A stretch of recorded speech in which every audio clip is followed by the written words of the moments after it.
Coucou tout le monde et bienvenue dans cette nouvelle vidéo, j'espère que vous allez bien. Aujourd'hui vous voyez que je suis encore dans la voiture, c'est parce que nous nous déplaçons vers le nord de l'île Okinawa. On va déjà aller visiter le parc Yanbaru, apparemment un parc magnifique, on peut même se balader bien entendu, mais surtout se baigner dans des cascades. On a à peu près 2 heures de route, là il est 10h30, il faut surtout qu'on se speed parce que moi personnellement j'avais oublié qu'aujourd'hui on rendait la voiture et on doit la rendre à 18h. Bon en vrai ça sera quand même gérable.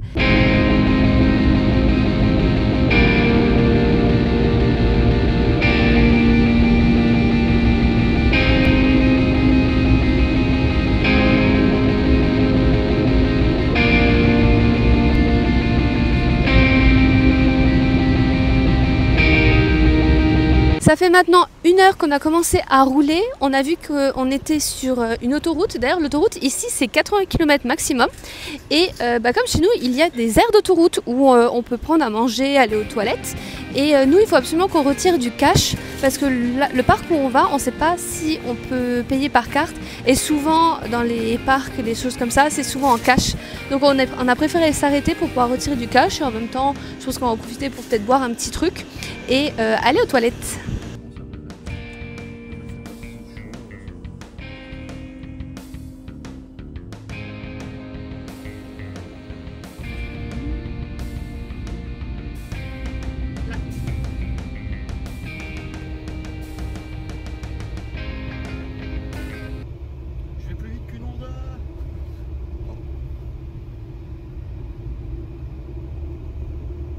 On se retrouve à Nago, une ville au nord donc d'Okinawa qui est très célèbre pour le Pineapple Park. Apparemment c'est un parc sur la culture de l'ananas et également pour les ruines de son ancien château. Nous on n'aura pas le temps de visiter aujourd'hui, on s'est seulement arrêté pour aller au 7-Eleven puisqu'on n'a pas d'argent cash sur nous comme je vous l'ai dit et que la station essence où on s'est arrêté il n'y avait pas de ATM. Donc là on va au 7-Eleven juste pour prendre du cash et on va aussi prendre des sandwichs pour midi. Autrement, petite info sur cette ville, c'est la première ville du Japon qui reçoit les cerisiers en fleurs à partir de janvier. Je pense que c'est à cause de la température forcément tropicale qu'il y a ici. Mais donc dans tout l'archipel, il y a différents moments où en général, nous on entend que les cerisiers en fleurs c'est vers mars-avril. Et ben non, ici c'est les tout premiers qui fleurissent à partir de janvier.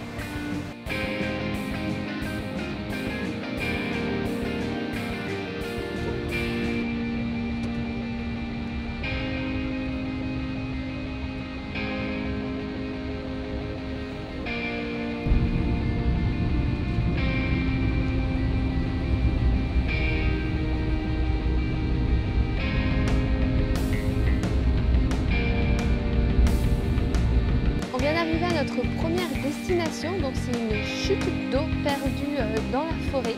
L'ambiance tropicale est toujours présente, mais on a quand même une torii qui nous accueille. Vous voyez ce genre de porte là.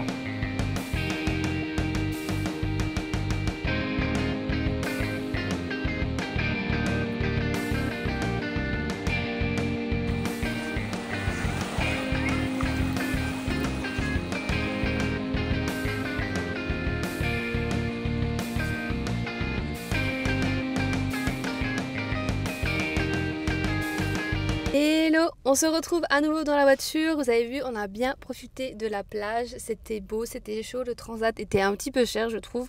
Parce que 5500 yens à 2 pour 2 heures, c'est peut-être un peu cher, je trouve. Mais bon, c'était agréable, on a bien profité. À 15h30, comme je vous avais expliqué, on a dû partir parce qu'on avait 2 heures de route jusqu'à notre agence pour louer une voiture. De base, c'était Times, mais ils ont fermé. Ensuite, on nous a envoyé à Orix, mais ils n'avaient plus de place, enfin plus de voitures disponibles. Et nous, du coup, on a loué chez UNI Rent-A-Car, ou UI Rent-A-Car, un truc comme ça, je vous le noterai. Du coup là il est 16h45, on doit absolument y être avant 18h, on doit encore faire le plein d'essence. On s'est juste arrêté à une station essence sur l'autoroute parce qu'on n'avait plus d'eau. Donc là on est allé prendre un peu de batterie aussi pour se recharger. Moi j'ai dormi, le pauvre c'est lui qui a fait la route, moi je viens à peine de me réveiller là.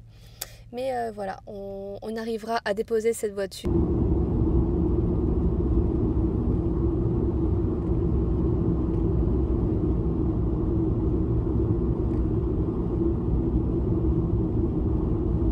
On est actuellement à la station essence parce que du coup on doit faire le plein avant de rendre la voiture.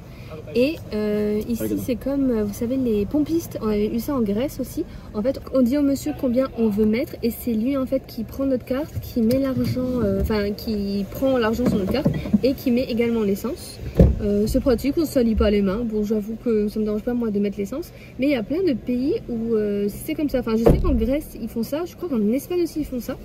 Et ben voilà, maintenant je sais qu'à Okinawa aussi ils font ça. Du coup, on a payé pour la station essence 2143 yens, ce qui vaut à peu près à 13 €. Je sais pas combien on a fait de kilomètres, mais on a à peu près 3 bars qui étaient partis. Je crois qu'on a fait 4. C'est presque, presque la moitié. Bon, on a fait quoi, 150 km? De base, c'est moins cher que chez nous. Et en plus, là, la conversion en yens fait que c'est encore plus moins cher. Donc, filme pas les gens.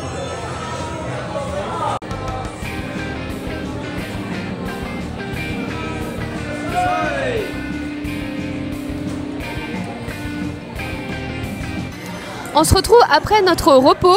On voulait seulement sortir pour boire un verre parce qu'on avait trouvé un bar qui avait l'air sympa, mais hier soir à 22 h il était fermé et en plus il était plein.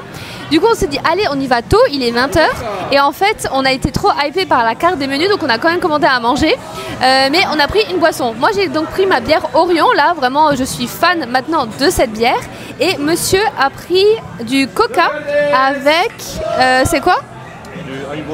Du highball coke, voilà. C'est un genre de whisky qu'il y a énormément au Japon.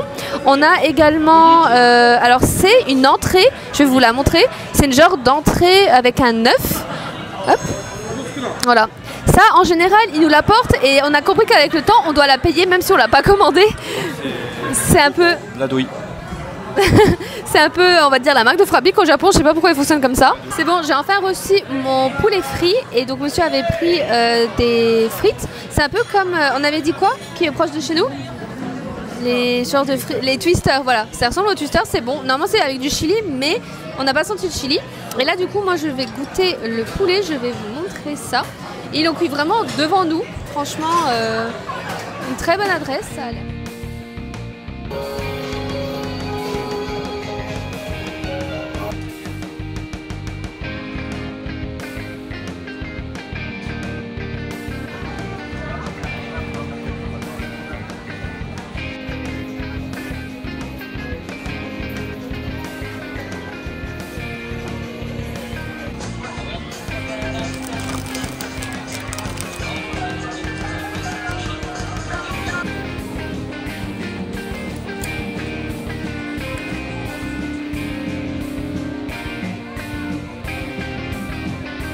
On se retrouve à l'hôtel, on vient de finir notre petit shopping chez Don Quirote, finalement on n'a rien trouvé. Il est 23 h 30, on se déplace pour aller au onsen. Donc le onsen de l'hôtel c'est un bain public, c'est de l'eau chaude, voilà, où hommes et femmes sont séparés parce qu'on est tous nus. Petite découverte sympathique qu'on a fait hier soir. Mais bon, finalement, enfin moi en tant que femme, ça allait puisque comme dit, personne ne te capte, personne ne te regarde. Bon, par contre, je peux pas vous filmer puisque forcément on est toutes nues, mais je vous montre au moins juste l'entrée et ensuite on se retrouvera après.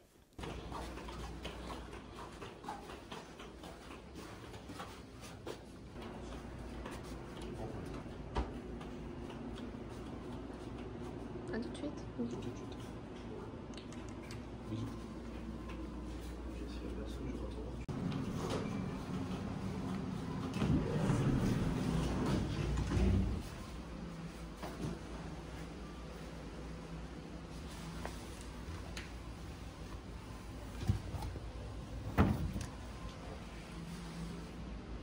On se retrouve dans la salle de bain de la chambre d'hôtel. Comme vous avez pu constater, j'étais au onsen. Alors bien entendu, on se doute bien que si j'ai filmé, c'est parce qu'il n'y avait personne. J'ai eu beaucoup de chance. En arrivant, il y avait une dame. Elle s'est changée, elle est partie. Du coup, j'étais toute seule. Donc j'en ai profité pour filmer quelques petites vidéos. Mais attention, je tiens bien à préciser que dans le onsen de mon hôtel, il n'y a pas noté pas de photos, pas de vidéos. C'est logique, on va pas se prendre en photo nu, on est bien d'accord. Et hier quand j'y étais d'ailleurs, il y avait un groupe de 3 filles. Et je sais qu'il y en avait une quand on était dans l'endroit où je vous ai montré, où j'étais changée. Elles avaient leur téléphone, pas pour faire des photos ou quoi, mais je pense que c'est juste parce qu'elles envoyaient des messages ou je sais pas quoi. Ne venez pas me dire que j'ai fait un truc interdit, il y aurait eu un panneau, j'aurais pas filmé, d'accord? Mais là il n'y avait pas, j'étais toute seule, donc je me suis dit bon bah je vous montre au moins comment ça se présente. Donc là j'ai enfilé le petit pyjama de l'hôtel, je sais pas si vous pouvez voir, il est super confortable, franchement une matière très très agréable. Je crois que si on veut l'acheter c'est 8800 yens, ils avaient noté, je sais pas, je crois qu'il est fait sur l'île, mais franchement il est très très chouette. Enfin bref, du coup voilà, cette journée est terminée, il est minuit, je vais faire le montage du vlog que vous êtes en train de regarder. Non, celui de hier, enfin bref, on s'en fiche. Merci à vous tous de continuer à suivre mes histoires, à suivre mes aventures. Vous mettez à chaque fois des likes, des commentaires, ça me fait super plaisir, ça me motive grave à continuer. Donc merci à vous de me suivre, autant sur YouTube que même sur Instagram ou sur TikTok. Au cas où pour ceux qui ne savaient pas, oui, je suis sur Facebook, je suis sur Insta, je suis sur TikTok et je suis sur YouTube. Voilà. Demain, je sais pas qu'est-ce qui est prévu encore, on n'a pas encore décidé. On verra au jour le jour. De toute manière, avec tout ce qu'on a fait récemment, peut-être qu'on va faire une journée un peu plus cool. On verra bien. Mais bon, dans tous les cas, on verra ça ensemble parce que les vidéos, ça continue tous les soirs ou tous les jours, ça dépend quand vous la regardez. Merci du coup encore à tout le monde d'avoir regardé et je vous souhaite une bonne journée ou une bonne nuit, ça dépend à quelle heure vous regardez cette vidéo. Et n'oubliez pas de prendre bien soin de vous car personne d'autre ne le fera à votre place. Bisous!